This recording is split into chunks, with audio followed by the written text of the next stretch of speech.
Tiene la palabra el diputado Ricardo Alfonsín. Gracias, señora Presidente. No voy a decir nada que no haya dicho en estos días en diferentes medios de comunicación. Creo que hemos experimentado un retroceso importante en materia jurisprudencial en lo que tiene que ver con los criterios y los valores en función de los cuales juzgábamos o valorábamos lo que había ocurrido en aquella dictadura militar, la más sangrienta de la historia argentina. Creo que el fallo de la Corte o el voto de la mayoría carece de una lectura del conjunto de normas que componen el derecho positivo y el derecho internacional. Incluso no se ha tenido en cuenta la doctrina internacional ni la jurisprudencia internacional. Aclaro una cosa, no hay jurisprudencia nacional en la mayoría de los países o en ningún país. ¿Saben por qué no hay jurisprudencia nacional? Porque este fue el único país que juzgó a los militares que habían gobernado antes de la dictadura. El único país del planeta. Este fue el único país. Y lo hicimos porque hubo un pueblo. No fue un gobierno, sin falsa modestia. No fue un gobierno, ni mucho menos un presidente. Un pueblo y las fuerzas políticas que se atrevieron a hacer lo que no se había hecho en ningún lugar del mundo, en ningún momento de la historia. A llevar al banquillo de los acusados a quienes nos habían gobernado hasta hacía 24 horas, a quienes estaban todavía en los cuarteles y no querían que los juzgáramos, a quienes nos habían secuestrado, nos habían matado, nos habían torturado, nos habían hecho desaparecer. Fuimos un ejemplo para el mundo. Yo por mi padre tuve la suerte de conocer a muchos políticos en los 80 y en los 90, intelectuales, no solo del país, de América Latina y de Europa, y les aseguro, no exagero, con admiración observaban lo que había ocurrido en la Argentina, admiraban al pueblo, el coraje del pueblo, que fue capaz de hacer, decía, lo que no se había hecho en ningún lugar del mundo, sin más arma que las propias convicciones democráticas. Admiración en el mundo por lo que había sido capaz de impulsar el pueblo argentino.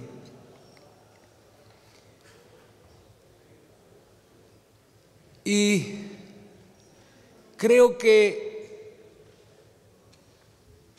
lo que pasó en aquella transición, básicamente el juicio a las juntas, fue lo que más hizo para consolidar la democracia, pero también lo que más hizo para ponerla en riesgo. Y sin ninguna duda fue el factor que más hizo para introducir en la cultura argentina valores fundamentales vinculados a la democracia y a la defensa de los derechos humanos. Comprendimos con el juicio a la Junta, como sociedad, que nada hay más intrínsecamente perverso, más intrínsecamente cruel y brutal que una dictadura. Y no hay cambio de clima, de época. ¿De dónde han sacado semejante cosa? Pero ¿quién piensa que se han modificado valores que se arraigaron en aquellos tiempos en la cultura argentina?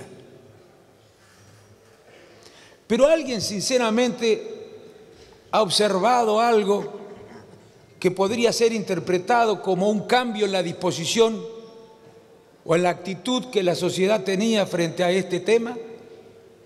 ¿Acaso existía una disposición de la sociedad a cambiar la política, a cambiar la valoración que había hecho desde 1983 a la fecha respecto del terrorismo de Estado? Yo no lo noté por ningún lado eso.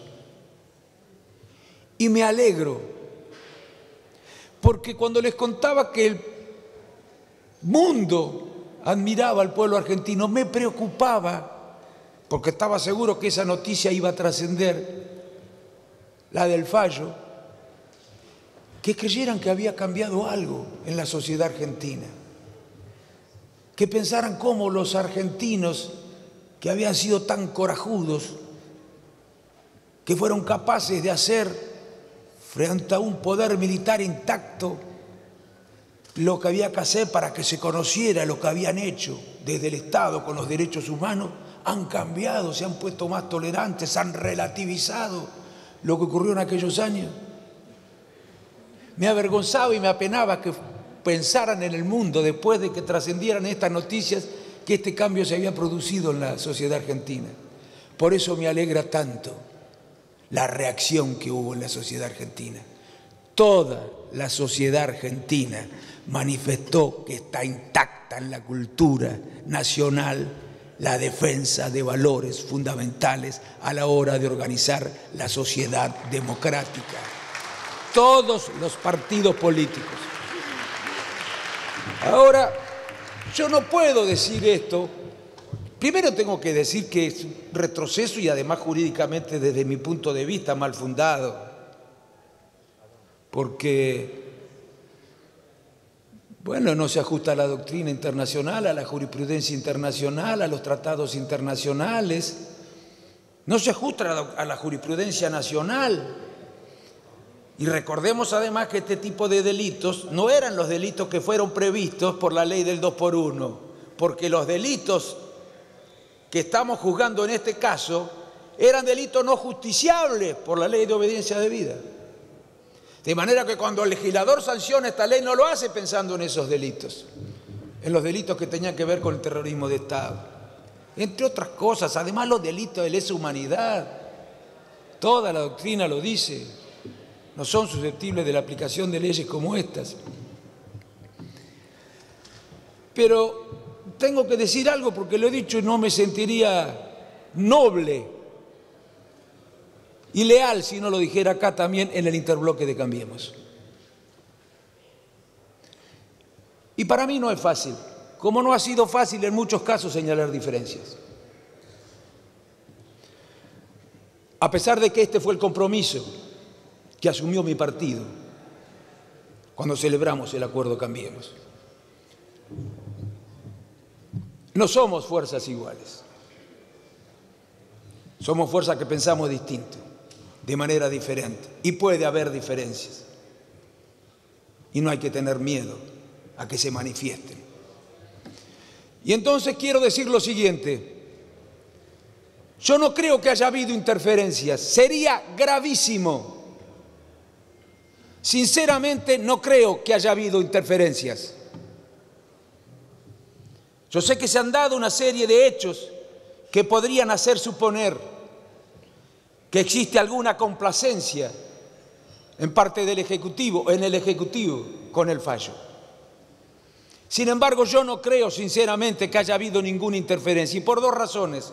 Porque no creo que el presidente se atreva a interferir en la Corte Suprema de Justicia, y porque no creo que los miembros de la Corte Suprema de Justicia, estos tres miembros de la Corte, sean influenciables. Puedo estar equivocado, pero yo creo eso, sinceramente. No soy de los que enseguida, de inmediato, tienen la tentación de pensar lo peor. Pero si me demostraran con el tiempo que hubo una interferencia, pueden estar seguros que voy a estar entre los primeros en salir a denunciar esa interferencia. Ahora, dicho esto, estoy seguro que no hay una interferencia, ¿Por qué razón se monta un discurso de esta naturaleza si no es porque se han hecho algunas cosas o se han dicho algunas cosas que no fueron las más adecuadas en este tema? Yo no puedo dejar de decirlo porque lo he dicho en los medios. ¿Cómo fue, por ejemplo, que pudo desfilar el día 9 de julio miembros de los Cara Pintada, el día que recordamos la independencia de la República Argentina? ¿Qué dirían los chicos que en la escuela escuchan que los Cara Pintadas se alzaron contra el gobierno democrático en la transición y después lo veían allí por televisión o en directo desfilar el 9 de julio? O los que desfilaron en Tucumán del operativo Independencia, que estaban siendo juzgados por delitos de lesa humanidad. Y es de mi partido el ministro. También aclaró que no tenía ninguna responsabilidad, pero ha pasado mucho tiempo. Deberíamos saber ya por qué se produjo esa presencia allí. ¿Qué necesidad de empezar a discutir casi como pretendiendo relativizar lo ocurrido y atribuir intenciones espurias al número de desaparecidos que el conjunto de la sociedad argentina creen que existieron? ¿Cómo no va a decir nada mi partido? ¿Cómo no voy a decir nada yo? ¿Qué lealtad tendría si acá mismo no lo dijera?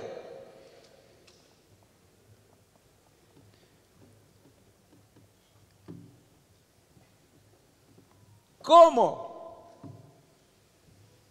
pueda discutirse como se discutió lo del 24 de marzo? ¿Pero qué creían que iba a pensar la sociedad?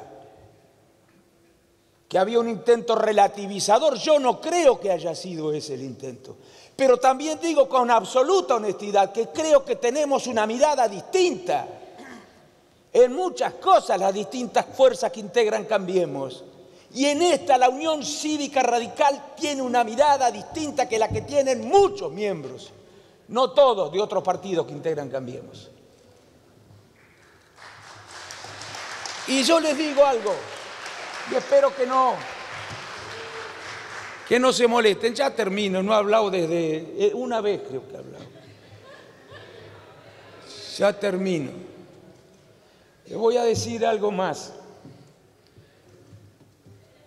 Algo que ha pasado desapercibido y que revela la distinta concepción que existe.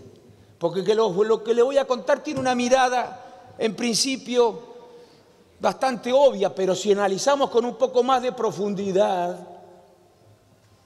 es para comprender que el significado es más profundo. Y yo no puedo callarme las cosas. ¿Qué quieren que les diga? Muchas veces los políticos nos tenemos que callar porque estamos muy constreñidos por un montón de cosas. No mentir, tener que callarnos cosas. Pero este es un tema en el que debemos estar todos juntos. Por eso no hay que querer sacar ventaja con esto, ni aprovechar esto para echarnos culpas entre nosotros, porque eso no nos une. Y en este tema debemos estar unidos. Hace poco escuché un reportaje bastante frívolo, por cierto. Tal vez esto no lo debía haber dicho, pero me enojó mucho. Al ministro de Cultura no se le dio demasiada importancia. Pero hablando de la ventaja, del hándicap que tenían las generaciones actuales, las que habían nacido después de la dictadura, la generación de la democracia, decía que tenían la ventaja de no cargar con la mochila de la dictadura. Pero ¿nos damos cuenta de lo que eso significa? Imagínense ustedes que un dirigente de la comunidad judía, dijera en un acto de la comunidad judía que las generaciones actuales no tienen que cargar con la mochila del Holocausto. Con esa mochila cargamos todos como humanidad, porque es un agravio a la humanidad. Y saben, termino, presidente. No me mire con esa cara, presidente, que está enojado. Termino con esto. ¿Saben por qué hay que recordar además? Por justicia. Porque sería un acto más de injusticia olvidarnos de lo que pasó. Sería someter a una injusticia más a los que ya sufrieron la terrible injusticia, una de las peores, la del terrorismo de Estado. Y en segundo lugar, porque tenemos que conocer de qué es capaz la condición humana. ¿O creen que fue un hecho excepcional en la historia? ¿Qué es capaz de hacer el hombre en determinados contextos? No es una mochila que no puede volver a registrarse en la Argentina o en el mundo. Entonces tenemos que estar muy alertas si comprendemos de qué somos capaces a partir de la comprensión de la condición humana y si somos capaces de comprender en qué contexto se pueden expresar esos aspectos de la condición humana. Entonces vamos a estar alertas. Y gracias a Dios la sociedad está alerta. ¿Saben una cosa? No hay transformación posible, ni buena ni mala, que pueda hacer la política si no hay una mayoría social que no está dispuesta a acompañarla. Y esto no lo va a acompañar la mayoría de los argentinos. Muchas gracias. Gracias, señor diputado.